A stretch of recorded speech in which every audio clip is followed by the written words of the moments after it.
Buenas tardes desde Hermandades del Trabajo del Centro de Madrid y celebrando este curso el 75 aniversario. En esta ocasión vamos a hablar de tres poetas de la generación del 27, Salinas, Aleixandre y Cernuda, en el arte de integrar la vanguardia con la tradición. Aunque ya hace unos 3 años analizamos la literatura de este magnífico grupo cultural y poético del siglo XX, en este nuevo encuentro literario nos vamos a centrar en 3 de los grandes de esta generación: Pedro Salinas, Vicente Aleixandre y Luis Cernuda. Estos poetas lucharon con ahínco e ilusión por la cultura española en todos sus ámbitos, en un difícil momento social e histórico para España, y logrando integrar vanguardia y tradición. Los jóvenes poetas de este momento decidieron celebrar el 3er centenario de la muerte de Góngora, tanto por admiración hacia el poeta barroco como por oponerse a la crítica poética de la época personificada en Menéndez Pelayo, que insistía en sus estudios sobre Góngora que el poeta, decía, había perdido el norte poético, lo cual no dejaba de sorprender a los amantes del monumento poético gongorino, precursor de las vanguardias y, por supuesto, un vivo ejemplo del arte por el arte. Este grupo de artistas ha recibido otras denominaciones, como los nietos del 98 o generación del 14, pero algunos autores, como el propio Luis Cernuda, prefieren hablar de generación de 1925, por representar dicho año un término medio entre la aparición de los primeros libros de estos autores. Que a este periodo se le conozca también como Edad de Plata o incluso Nueva Edad de Oro de la poesía no es nada extraño, porque es indiscutible la calidad estética de este grupo. Así nació entonces la generación del 27, en la que coexisten diversas tendencias, desde los que recuperan los hallazgos más interesantes del ultraísmo y sobre todo del surrealismo, hasta los que crean una poesía más pura por el influjo de Góngora y ciertos principios de Juan Ramón Jiménez, o quizá también buscan un contacto con la lírica tradicional y popular. Los 2 grandes mentores de la generación del 27 fueron nuestro querido poeta Juan Ramón y el filósofo José Ortega y Gasset, que influirá en los poetas con obras como la deshumanización del arte, ensayo que será el libro de cabecera de toda la vanguardia española. Este gran filósofo y humanista va a aportar una visión crítica y en cierto modo descriptiva de la estética del 27, diagnosticando en esta tendencia la búsqueda de una estilización deformadora y una huida de las formas vivas de la realidad. Va a tender sobre todo a ser un arte de minorías y a tener una visión del quehacer estético como un juego sin más. Los autores de esta generación no forman un grupo compacto con una ideología propia, como quizá fueron los hombres del 98, porque su objetivo en este caso va a ser solo conseguir una renovación poética y lírica. Es a partir de 1930 cuando se va a producir un cambio de dirección en esta orientación neomodernista. Se apartan de la dirección deshumanizada y van a buscar el calor humano en la poesía. A partir de esta fecha, cada poeta sigue sus sentimientos personales y un camino estético distinto. Por eso es muy difícil agrupar a esta generación bajo una misma temática. Tras la Primera Guerra Mundial, surgen las vanguardias en busca de renovación con el común denominador de un afán revolucionario por acabar con la tradición, creando un arte completamente inédito, con una absoluta libertad, sobre todo en el terreno de la forma, y, paradójicamente, a las circunstancias históricas del momento, con un despreocupado optimismo. En cuanto al ambiente sociopolítico de la generación del 27, va a ser que la juventud de los miembros de este grupo coincide con un periodo notablemente sosegado y próspero de la vida española, pero será la crisis universal de 1930 lo que les va a marcar, cobrando sus vidas podemos decir, de un tinte acre, desagradable, y que va también, lógicamente, a impregnar muchos de sus versos. Va a haber doctrinas individualistas que se van a mezclar con doctrinas colectivistas.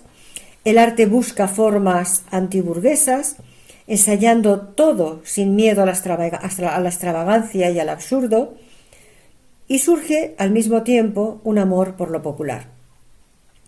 Es así como estos poetas logran a lo largo de su obra fusionar tradición y vanguardia, integrando en sus versos toda la belleza que vamos a intentar disfrutar en los tres autores que hoy destacamos. Empezamos con Pedro Salinas, nacido en 1891 en Madrid y fallecido en Boston en 1951. Escritor, filólogo y profesor, profundo intelectual y humanista que estudió las carreras de Derecho y de Filosofía y Letras. Fue lector de español en la Universidad de París entre 1914 y el 17, año en que se doctoró en letras.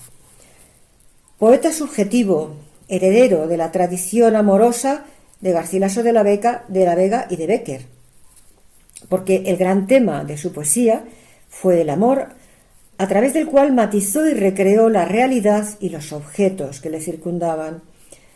Vamos a poder distinguir en su poesía tres etapas.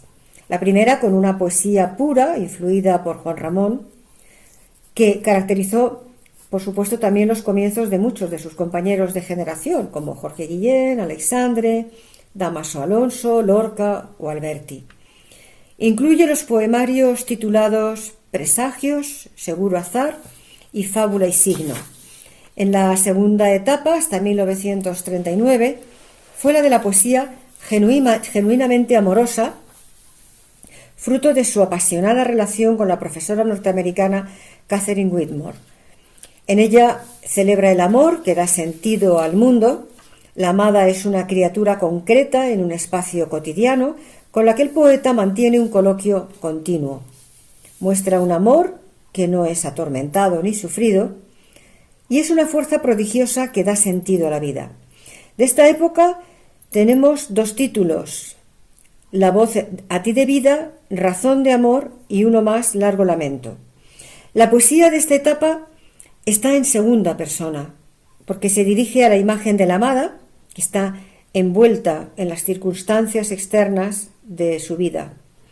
Relojes, teléfonos, playas, calles, publicidad, automóviles, calendarios, todo esto aparece en la poesía. Por supuesto también cambiados, transfigurados, y la mujer es vista como una amiga que se convierte en amada al contemplarse reflejada en el espejo ardiente que el amor le ofrece.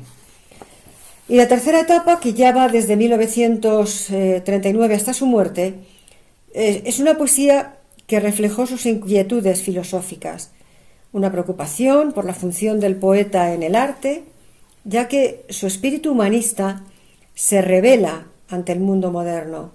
3 libros encontramos en esta etapa: El Contemplado, Todo más claro, y Otros poemas y confianza. Es una recopilación de poemas sueltos publicada ya póstumamente. La obra de Pedro Salinas destaca en general por ser un intento de defender los valores ideológicos más altos y desinteresados de la cultura europea en este momento, ¿no?, de la Segunda Guerra Mundial. Su honda humanidad nos lo presenta preocupado por descubrir en el lado oscuro de las cosas aquello que las explica para, de todas formas, sí ayudarnos a nosotros también a encontrar nuestro propio camino. En prosa destacan los cuentos recogidos en Víspera del Gozo, la novela La bomba increíble y ensayos como Literatura española siglo XX, otro de Jorge Manrique, o Tradición y originalidad, y la poesía de Rubén Darío.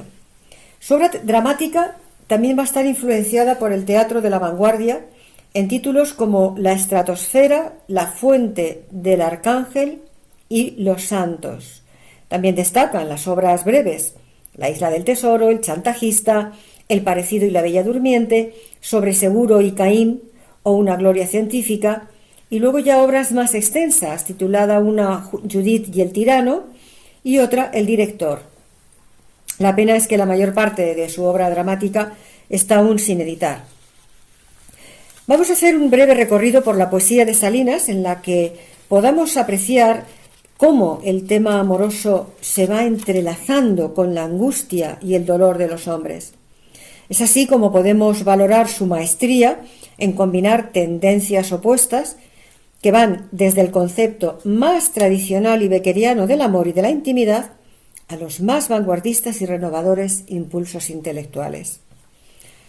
Era amante de la soledad, pero valora también en gran medida la amistad y se va meciendo entre lo sentimental y lo intelectual con un lenguaje que nos acerca a nuestra propia sensibilidad, un lenguaje sencillo que nace de su necesidad imperiosa de comunicación. Empezamos la lectura de estos poemas con uno titulado A veces un no. A veces un no niega más de lo que quería, se hace múltiple. Se dice no, no iré, y se destejen infinitas tramas tejidas por los síes lentamente. Se niegan las promesas que no nos hizo nadie sino nosotros mismos al oído. Cada minuto breve rehusado se desata sin fines, se hace siglos, y un no, esta noche no, puede negar la eternidad de noches, la pura eternidad. Qué difícil saber a dónde hiere un no. Inocentemente sale de labios puros un no puro. Sin mancha ni querencia de herir va por el aire. Pero el aire está lleno de esperanzas en vuelo y las deja sin vida y va a clavarse en ese techo azul que nos pintamos. Abre una grieta allí, o allí rebota y vuelve atrás a desgarrarle el pecho al mismo pecho que lo dijo. Un no da miedo. Hay que dejarlo siempre al borde de los labios y dudarlo, o decirlo tan suavemente que le llegue al que no lo esperaba con un sonar de sí, aunque no dijo sí quien lo decía. No rechaces los sueños por ser sueños. No rechaces los sueños por ser sueños. Todos los sueños pueden ser realidad si el sueño no se acaba. La realidad es un sueño. Si soñamos que la piedra es la piedra, eso es la piedra. Lo que corre en los ríos no es un agua, es un soñar, el agua cristalino. La realidad disfraza su propio sueño y dice: yo soy el sol, los cielos, el amor. Pero nunca se va, nunca se pasa. Si fingimos creer que es más que un sueño y vivimos soñándola. Soñar es el modo que el alma tiene para que nunca se le escape lo que se escaparía si dejamos de soñar, que es verdad lo que no existe. Solo muere un amor que ha dejado de soñarse, hecho materia y que se busca en tierra. Sin voz desnuda. Sin armas, ni las dulces sonrisas de las llamas rápidas de la ira. Sin armas, ni las aguas de la bondad sin fondo, ni la perfidia. Nada, sin armas, sola, ceñida en tu silencio. Sí y no, mañana y cuando quiebran agudas puntas de inútiles saetas en tu silencio liso, sin derrota ni gloria. Cuidado que te mata, fría, invencible, eterna, eso lo que te guarda, eso lo que te salva, el fin del silencio que tú aguzas. La voz a ti de vida.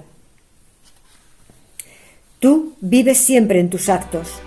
Con la punta de tus dedos pulsas el mundo, le arrancas auroras, triunfos, colores, alegrías.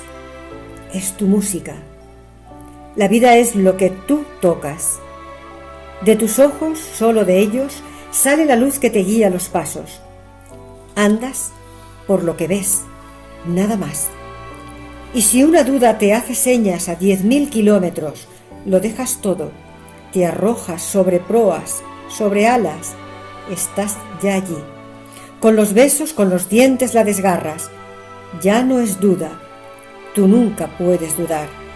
porque has vuelto los misterios del revés, y tus enigmas, lo que nunca entenderás, son esas cosas tan claras, la arena donde te tiendes, la marcha de tu reloj y el tierno cuerpo rosado que te encuentras en tu espejo cada día al despertar, y es el tuyo.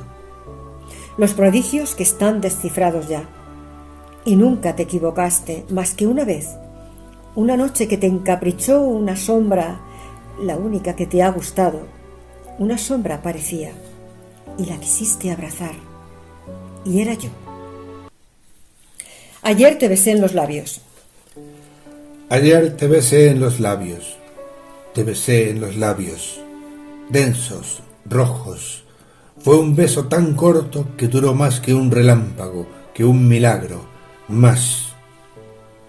El tiempo después de dártelo, no lo quise para nada ya.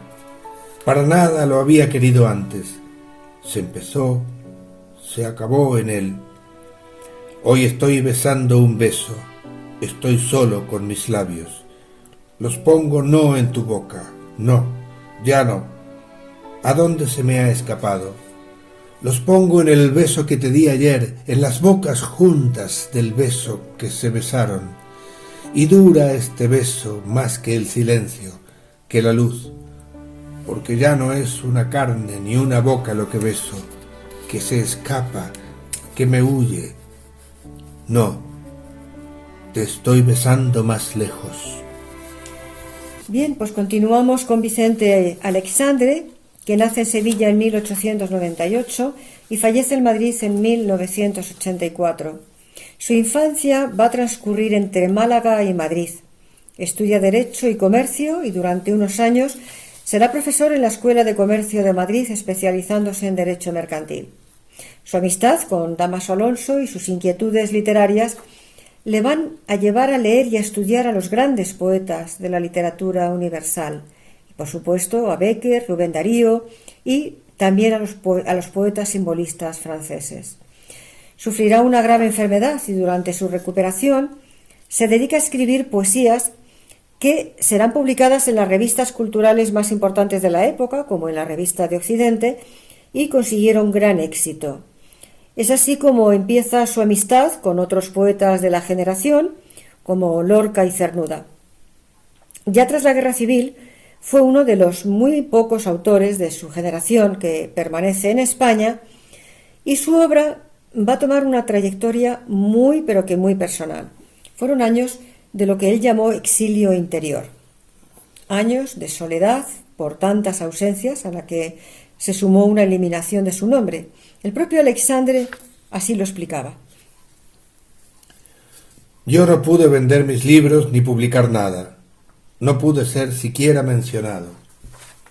Pasé 4 años condenado al silencio forzoso. Recuerdo una sola vez que un crítico quiso nombrarme, y como no se me podía nombrar, me aludió diciendo «el autor de la destrucción o el amor», sabiendo que el censor no iba a saber quién era ese autor. Afortunadamente esta situación no duró mucho más, porque ya en 1949, reconociendo su gran valor cultural, literario, poético, fue nombrado académico de la lengua y desde entonces se convierte en un maestro protector de jóvenes poetas españoles y que acudían a visitarle con mucha frecuencia a su casa de Madrid, donde siempre estaba abierta para organizar tertulias literarias y lectura de versos. Su obra se caracteriza por el magnífico uso de la metáfora y se le conoce como el principal poeta surrealista español. Su trayectoria también la podemos dividir en 3 etapas. La primera de poesía pura, con influencias de Juan Ramón Jiménez, Pedro Salinas y Guillén, y una segunda de poesía surrealista, y la tercera que va a ser antropocéntrica, una poesía en la que el hombre se convierte en su centro de interés. En 1977 recibe el premio Nobel con el que se reconoce universalmente su obra y, en cierta manera, también la de todos los de su generación, ¿no? Del 27. Ese mismo año es condecorado con la Gran Cruz de Carlos III. Sus primeras obras presentan las mismas huellas que casi todos sus compañeros de generación. el pasado reciente, con Bécquer y reminiscencias de Bécquer y Darío, los grandes maestros vivos, que les va a servir como guías, como hemos mencionado, Juan Ramón Jiménez y también Antonio Machado, y la poderosísima atracción que tiene la vanguardia y en particular del surrealismo. En concreto, su primer libro, titulado Ámbito, en 1928, tiene una clarísima influencia de Juan Ramón y se abre hacia la contemplación, pero desde el interior. En obras ya posteriores, como Espadas como labios y Pasión de la tierra, se separó de la llamada poesía pura y adoptó la experiencia renovadora del surrealismo, con una visión muy panteísta de la naturaleza y un erotismo romántico. Alexandre asimiló muy bien las técnicas y el estilo propios del surrealismo, lo que le hace ser considerado, y como he comentado ahora, el principal poeta surrealista español. Esta misma línea sigue La destrucción o el amor, que merece el Premio Nacional de Literatura. La cosmovisión de Alexandre la apreciamos ya del todo en Sombra del paraíso, obra que une sus dos primeras épocas de creación, y luego otras obras con el título Mundo a solas y Nacimiento último, pero ya en su tercera etapa, obras como En un vasto dominio o Presencias o Retratos con nombre, vamos a observar cómo su poesía se va a volver mucho más sencilla, más directa, menos cargada de esa complicación surrealista.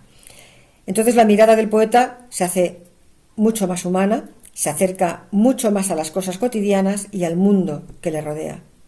Para Alexandre, el hombre es un ser que sufre, pero que sabe sobrellevar este sufrimiento con dignidad y con valentía. En esta última etapa se presenta como un hombre ya maduro, que asume la vejez y la acepta con elegancia, y esa proximidad inevitable de la muerte la ve como normal. Los libros más destacados de este periodo serán Poemas de la consumación y Diálogos del conocimiento. Ya póstuma aparece su obra En gran noche, en 1991, donde se recogen muchas composiciones inéditas. En prosa también va a ser autor de Los encuentros, donde rescata a escritores de varias épocas y de una colección de cartas y artículos titulada Prosas recobradas. En su discurso de cuando le concedieron el premio Nobel, al que no pudo asistir por motivos de salud, pero en ese discurso dejó muy claras sus intenciones poéticas y lo que había significado para él poder expresar sus más íntimos sentimientos a través de su obra. Tal ha sido el sentimiento que se halla más profundamente inserto en mi alma y el que late con más fuerza detrás de la mayoría de mis versos. Es natural que tenga mucho que ver con esto mi modo de entender al hombre y a la poesía. El poeta, el decisivo poeta, es siempre un revelador, es esencialmente profeta, pero su vaticinio no es un vaticinio de futuro, porque puede serlo también de pretérito. Es profecía sin tiempo. Iluminador, asestador de luz, golpeador de los hombres, poseedor de un sésamo que es, misteriosamente, palabra de su destino. En definitiva, el poeta es un hombre que fuese más que un hombre, por ser, además, poeta. El poeta está lleno de una sabiduría que no puede evanecerse, porque quizá no es suya. Una fuerza incognoscible, un espíritu habla por su boca, el de su raza, el de su peculiar tradición. Con los dos pies hincados en la tierra, una corriente prodigiosa se condensa, se agolpa bajo sus plantas para correr por su cuerpo y alzarse por su lengua. Más adelante nos va a mostrar una hermosa visión del milagro que se produce en la comunicación entre el poeta y el lector, compartiendo mundos y vivencias diferentes y enriquecedoras. Y entonces Alexandre nos va a decir en otro momento de su discurso cómo necesitaba de esa comunicación como algo vital. El amor, la tristeza, el odio o la muerte son invariables. Estos poetas son poetas radicales y hablan a lo primario, a lo elemental humano. No pueden sentirse poetas de minorías, y me incluyo entre ellos. Por eso el poeta que yo soy tiene vocación comunicativa. Quisiera hacerse oír desde cada pecho humano, porque su voz es la voz de la colectividad a la que el poeta presta por un instante su boca arrebatada. De ahí la necesidad de ser entendido en otras lenguas distintas a su lengua de origen. La poesía puede ser traducida solo en parte, pero el poeta puede así pasar por la experiencia realmente extraordinaria de hablar de otro modo a otros hombres y de ser comprendido por ellos. Y entonces ocurre algo inesperado. El lector se instala, como por milagro, en una cultura que es buena parte no la suya, pero desde la que siente palpitar con naturalidad su corazón, pudiendo así comunicarse y vivir en las dos dimensiones, la de su propia realidad y la del nuevo asilo que lo acoge. Bien, pues vamos a disfrutar de algunos de sus poemas, como este titulado Adolescencia, que pertenece a su libro Ámbito. Vinieras y te fueras dulcemente de otro camino a otro camino, verte y otra vez no verte, pasar por un puente a otro puente, el pie leve, la luz vencida alegre. Muchacho que sería yo, mirando aguas abajo la corriente y en el espejo tu pasaje fluir, desvanecerse.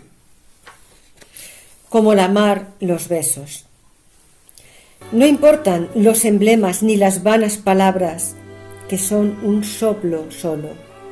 Importa el eco de lo que oí y escucho. Tu voz, que muerta vive, como yo que al pasar aquí aún te hablo.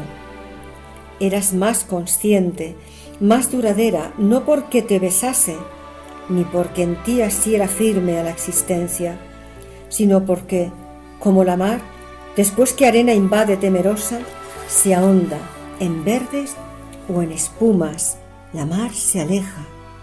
Como ella fue y volvió, tú nunca vuelves. Quizá porque, rodada sobre playa sin fin, no pude hallarte. La huella de tu espuma, cuando el agua se va, queda en los bordes. Solo bordes encuentro, solo el filo de voz que en mí quedara. Como un alga tus besos, mágicos en la luz, pues muertos tornan. El olvido. No es tu final como una copa vana que hay que apurar. Arroja el casco y muere. Por eso lentamente levantas en tu mano un brillo y arde en tus dedos como una nieve súbita. Está y no estuvo, pero estuvo y calla. El frío quema y en tus ojos nace su memoria. Recordar es obsceno. Peor, es triste. Olvidar es morir. Con dignidad murió. Su sombra cruza. El poeta se acuerda de su vida. Perdonadme, he dormido, y dormir no es vivir. Paz a los hombres. Vivir no es suspirar o presentir palabras que aún nos vivan. Vivir en ellas, las palabras mueren. Bellas son al sonar, mas nunca duran. Así esta noche clara, ayer cuando la aurora o cuando el día cumplido estira el rayo final, ya en tu rostro acaso, con tu pincel de luz cierra tus ojos. Duerme, la noche es larga, pero ya ha pasado. Reposo. Una tristeza del tamaño de un pájaro, un aro limpio, una oquedad, un siglo. Este pasar despacio sin sonido, escapando el gemido de lo oscuro. Oh tú mármol de carne soberana, resplandor que traspasas los encuentros, partiendo en dos la piedra derribada. Oh sangre, oh ese reloj que pulsa los cardos cuando crecen, cuando arañan las gargantas partidas por el beso. Oh, esa luz sin espinas que acaricia la postrera ignorancia que es la muerte. Elvira Merlo, la madre de Vicente Aleixandre, invitaba a Federico García Lorca a que cantara sus canciones en la casa familiar, en el número 3 de la calle Belintonia en Madrid. De hecho, Lorca recitó allí por primera vez sus sonetos del amor oscuro. Pere Gimferrer, en su discurso de entrada en la Real Academia, afirmó que Aleixandre no vivió una sola vida, sino muchas, la suya propia y además tanto la literaria como la personal de cada uno de sus numerosos amigos y discípulos próximos. Y es que todos ellos, Lorca, Cernuda, Gerardo Diego, Guillén, José Hierro, Pablo Neruda y tantísimos otros, pasaron por la casa de Belintonia. Esa casa fue verdaderamente morada de versos y de encuentros. Para el poeta valenciano Jaime Siles, esa casa era una especie de santuario mágico de la poesía y mantiene intacta la primera impresión que le produjo llegar allí. Cito textualmente: como asistir a un capítulo de la historia, pero en vivo. Y recuerda un día, en marzo, que en Madrid había caído una nevada imponente, Aleixandre dijo: ¡qué gran momento para escribir un poema sobre el verano! Hoy Belintonia pues está en medio en ruinas y el proyecto de la Asociación de Amigos de Vicente Aleixandre de convertirla pues en un centro vivo, ¿no?, de la poesía y de la cultura parece una utopía. El objetivo no es otro que salvar la casa, pero el problema principal, como en muchas ocasiones pasa, es la falta de voluntad política y también un poquito de ignorancia. Terminamos ya con Luis Cernuda, nacido en Sevilla en 1904 y fallecido en la Ciudad de México en 1963. Una de las figuras fundamentales de la generación del 27. Su obra se inscribe dentro de una corriente que muchos han calificado de neorromántica, pues la sensibilidad, melancolía y dolor que destila su poesía se halla siempre dentro de unos límites de serena contención, a la manera de Gustavo Adolfo Bécquer, ¿no?, pero con una aguda actitud intelectual que es ese rasgo esencial de la generación a la que perteneció. Estudió Derecho bajo la dirección de Pedro Salinas, de quien fue discípulo y que también orientó a sí mismo sus primeros pasos en la poesía. En 1928 conoció en Málaga a Emilio Prados y Emanuel Altolaguirre. Poco después en Madrid ya entabló amistad con Vicente Aleixandre y Lorca. En diferentes momentos de su vida dio clases de español en la Universidad de Toulouse, en Inglaterra y en Estados Unidos. De su inicial inclinación a la soledad, evolucionó hacia una actitud de íntima espiritualidad. Así tenemos que los poemas Atardecer en la Catedral y La Visita de Dios nos van a mostrar una emoción a la vez que religiosa y muy humana, un sentimiento que vamos a poder comprobar en estas estrofas del poema La Visita de Dios. Por mi dolor comprendo que otros inmensos sufren, hombres callados, a quienes falta el ocio para arrojar al cielo su tormento, mas no puedo copiar su enérgico silencio que me alivia este consuelo de la voz sin tierra y sin amigo, en la profunda soledad de quien no tiene ya nada entre sus brazos, sino el aire en torno, lo mismo que un navío al alejarse sobre el mar. ¿A dónde han ido las viejas compañeras del hombre? Mis zurcidoras de proyectos, mis tejedoras de esperanzas han muerto. Sus agujas y madera reposan con polvo en un rincón, sin la melodía del trabajo. Como una sombra aislada al filo de los días, voy repitiendo gestos y palabras mientras, lejos, escucho el inmenso bostezo de los siglos pasados. El tiempo, ese blanco desierto ilimitado, esa nada creadora, amenaza a los hombres y con luz inmortal se abre ante los deseos juveniles. Unos quieren asir locamente su mágico reflejo, mas otros le conjuran con un hijo ofrecido en los brazos como víctima. Porque de nueva vida se mantiene su vida, como el agua del agua llorada por los hombres. Pero a ti, Dios, ¿con qué te aplacaremos? Mi sed eras tú fuiste mi amor perdido, mi casa rota, mi vida trabajada y la casa y la vida de tantos hombres como yo a la deriva, en el naufragio de un país. Levantados de naipes uno tras otro iban cayendo mis pobres paraísos. Movió tu mano el aire que fuera derribándolos y tras ellos en el profundo abatimiento, en el hondo vacío, se alza al fin ante mí la nube que oculta tu presencia. Bien, pues al igual que otros de sus compañeros de generación, sus primeras obras marcan un itinerario que parte de la poesía pura, que marca nuestro Juan Ramón, para luego desembocar en una estrecha afinidad con el surrealismo. Esta etapa, que dio comienzo con Perfil del aire y Égloga, elegía y oda, logró su mayor expresión y madurez en otra obra titulada Un río, un amor y los placeres prohibidos, libros en los que ya se muestra en todo su esplendor al cernuda enamorado y rebelde. En sus siguientes obras reflejó con originalidad la tradición romántica europea, Donde habita el olvido e Invocaciones. Cernuda, que tras la Guerra Civil Española conoció el exilio del que jamás volvió, emprendió bajo la influencia directa de la poesía anglosajona un período en el que su obra poética se hace autobiográfica y reflexiva.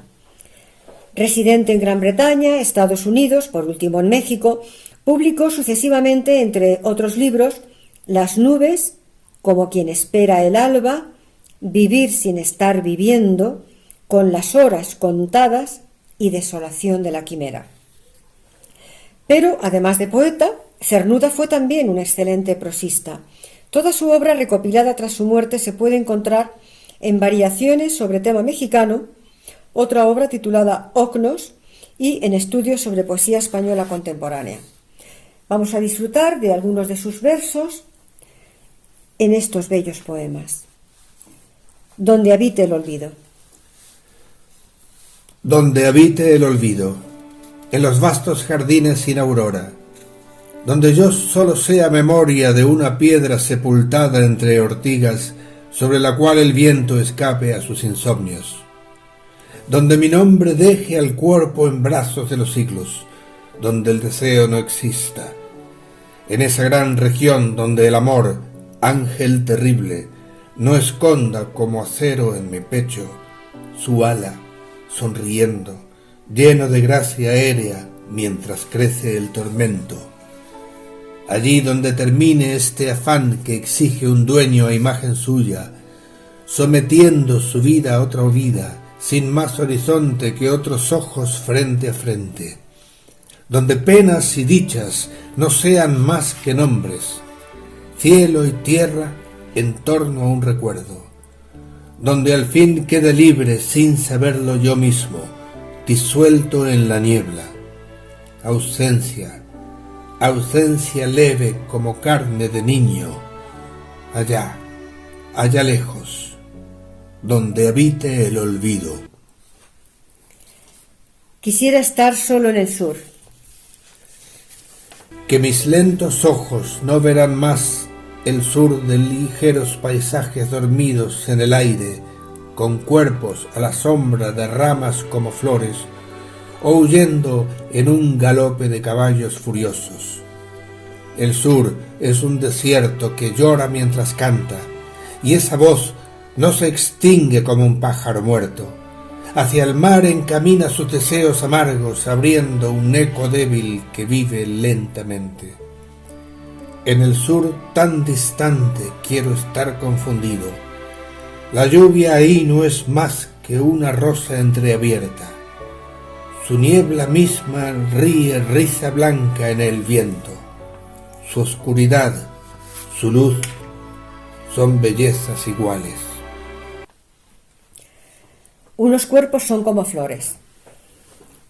Unos cuerpos son como flores, otros como puñales, otros como cintas de agua, pero todos, temprano o tarde, serán quemaduras que en otro cuerpo se agranden, convirtiendo por virtud del fuego a una piedra en un hombre. Pero el hombre se agita en todas direcciones, sueña con libertades, compite con el viento, hasta que un día la quemadura se borra, volviendo a ser piedra en el camino de nadie. Yo, que no soy piedra, sino camino, que cruzan al pasar los pies desnudos, muero de amor por todos ellos. Les doy mi cuerpo para que lo pisen, aunque les lleve a una ambición o a una nube, sin que ninguno comprenda que ambiciones o nubes no valen un amor que se entrega. En este poema Cernuda expresa que para sentir las emociones realmente hay que estar enamorado. Por eso dice que el amor convierte a una piedra en un hombre. Y terminamos con este poema Deseo. Por el campo tranquilo de septiembre, de álamo amarillo alguna hoja, como una estrella rota girando al suelo, viene. Si así el alma inconsciente, Señor, de las estrellas y las hojas, fuese encendida sombra de la vida a la muerte. En este poema Cernuda nos habla de cómo el deseo tira de él. El deseo lo arrastra como si de una hoja seca se tratase y que está destinada a caer al suelo. Para Cernuda, el deseo era un tema importantísimo. Él veía el deseo como una visión idealizada que producía dolor, porque decía que sueñas con que tus deseos se cumpliesen, pero en la vida real no es así y sufres. De hecho, llamó a su antología La realidad y el deseo, ya que así resumía toda su obra poética y su vida como la confrontación precisamente entre esos dos mundos, de la realidad y del deseo. Rosa Chacel definía así a Cernuda en unas palabras recogidas por documentos de Radio Nacional de España: difícil, complicado, enrevesado, todo lo que quieras, pero todas las cualidades que le pudiéramos encontrar eran todas excelentes. Evidentemente, el carácter de Luis Cernuda era un demonio y era un lío, era un abismo, pero todo era un encanto en él. Todo era noble, todo era perfecto. Pues bien, llegamos al final y terminamos nuestro encuentro poético de hoy, en el que esperamos haber podido mostrar la importancia de estos tres grandes poetas que supieron ensamblar de forma con tanta maestría la tradición y el vanguardismo, y sobre todo con una gran humanidad, porque, como decía Alexandre, la poesía tiene que ser humana. Si no es humana, no es poesía. Así que con ello invitamos a todo el que quiera acercarse a la obra de estos tres grandes poetas de nuestra generación del 27 para conocerlos mejor. Y bueno, nos despedimos hasta nuevo encuentro y anunciamos la próxima conferencia virtual será el día 2 de marzo a cargo de Diego González Mansilla con el título Actitudes positivas y negativas. Y con ello nos despedimos. Buenas tardes.